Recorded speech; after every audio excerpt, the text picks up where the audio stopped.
চশমা museum, a house of world class, জলট্যাক মোড়, বহরমপুর মডার্ন হোটেলের সামনে। সারা পশ্চিমবঙ্গ জুড়ে অনেক প্রতিশ্রুতি দেওয়া সত্ত্বেও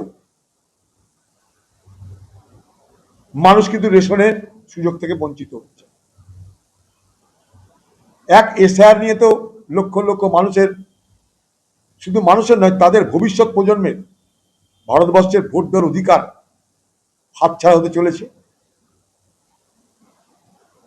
সে নিয়ে তো আমরা আন্দোলন করছি। সুপ্রিম কোর্ট হয়েছে, সুপ্রিম কোর্টে রিসেন্ট ডেট পড়বে। পাশাপাশি সারা পশ্চিমবঙ্গ জুড়ে প্রশাসনিক ব্যর্থতা দিনের পর দিন প্রকট হচ্ছে। রেশন নেই, মানুষ সবাই রেশন পাচ্ছে না। অন্নপূর্ণার সুযোগ থেকে মানুষ বঞ্চিত হচ্ছে। যারা ক্ষমতা এসেছে তারা বলেছিল ভোটের আগে লক্ষ্মীর ভান্ডার নয় অন্নপূর্ণায় রূপান্তরিত করে ৩,০০০ টাকা করে দেওয়া হবে। কোথায় গেল সে প্রতিশ্রুতি? রেশন নেই, অন্নপূর্ণার ভান্ডারের নামে যে প্রতিশ্রুতি দেওয়া হয়েছিল তা পালনের কোনো ব্যবস্থা নেই।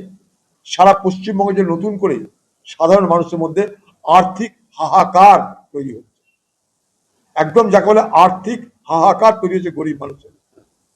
তাই পশ্চিমবঙ্গ সরকারকে বলবো যে যা কথা দিয়েছিলেন সেই কথা পালন করুন। ডবল ইঞ্জিনের সরকার বলেছিলেন আপনারা, ডবল ইঞ্জিন চলে এসছে। ডবল ইঞ্জিন সরকার চেয়েছিলেন মানুষের কাছে, বাংলার মানুষ আপনাকে ডবল ইঞ্জিন দিয়ে দিয়েছে। কিন্তু ডবল ইঞ্জিনের কাজ তো ডবল হওয়া উচিত। সেখানে কোনো ইঞ্জিনই চলছে না, না দিল্লির ইঞ্জিন চলছে না বাংলার ইঞ্জিন চলছে। ইঞ্জিন মেরামত করার লোক নাই। তো স্বাভাবিকভাবেই রেশনে তার জন্য ব্যবস্থা নেই। রেশনের চাল ডাল মানুষ পাচ্ছে না, অন্নপূর্ণা ভান্ডারের টাকা পাচ্ছে না।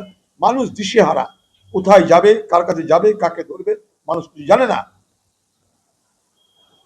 তার সঙ্গে এসআইআর, মানুষের ভোট নাই।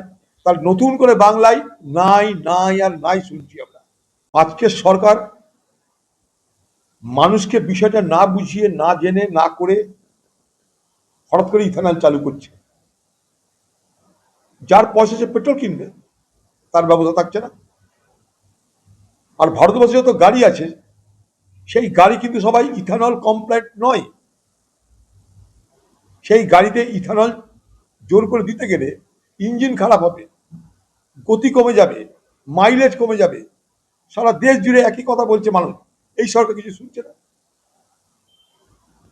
আরে ব্রাজিলে ইথানল চালু হয়েছিল 60-70 দশক থেকে, তারপর তার এখানে পৌঁছেছে। আর আমাদের এখানে বিপ্লবী মন্ত্রী গাডকারি আর পুরী, যাদের সঙ্গে বাস্তবের কোনো সম্পর্ক নেই, তারা জোর করে ইথানল চাপিয়ে দিচ্ছে। ইথানলের সন্ত্রাস শুরু হয়ে গেছে। E20, তারপরে 30 করবে, তারপরে 50-60 কত কি করবে বিকশিত ভারতের জন্য। কিন্তু এটা E20 না বলে T20 বলা উচিত। 13-20 এটা, E20 নয়। আমাদের এখানকার মানুষ তারা জানে যেখানে ফ্লেক্সি ইঞ্জিন পাওয়া যায় না। একটা গাড়ি কিনতে সারা জীবনের রোজগার বেরিয়ে যায় মানুষের। সেই গাড়িতে কি ব্যবহার করবে না করবে তার কোনো বৈজ্ঞানিক ব্যাখ্যা নেই। আপনারা বলছেন তা ঠিক আছে, মানে ঠিক নয়। আপনারা বলবেন ভালো হবে, তার মানে ভালো আমরা মেনে নেব, তার কি মানে আছে?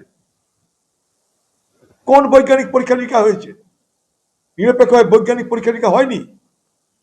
এখানকার ইঞ্জিনগুলো সেরকম ভাবে অভ্যস্ত নয়। হঠাৎ করে আমরা প্রতিদিন নিরামিষ খাই, পান্তা ভাত খাই, হঠাৎ করে যদি বলে না দুবেলা তুমি বিরিয়ানি খাবে, সকালে চিকেন বিকেলে মাটন, তার সঙ্গে ফিরনি হালুয়া, পেটে হজম হবে না আমাদের। মানুষকে অভ্যস্ত করাতে হয় ধীরে ধীরে।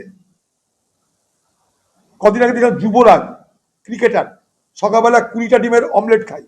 কাকে যদি আপনাকে খাওয়া নয়, হজম করতে পারবেন? গায়ের জোরে চাকরি করার চেষ্টা করা হচ্ছে।